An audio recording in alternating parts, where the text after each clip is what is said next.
Weet jy, ek dink dit gebeur daagliks. Daar's nie 'n perfekte dag nie. Wat op radio gebeur, gebeur onmiddellik. En as dit gebeur het, is dit uit en is daar.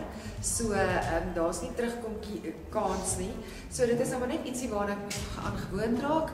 As ek 'n fout maak, moet ek daarmee leer saamlewe. Om verskoning vra as dit nodig is, daaroor lag partykeer lag ander mense daaroor namens jou, maar op die ou einde moet jy maar aangaan en so gou as moontlik probeer vergeet van daai fout.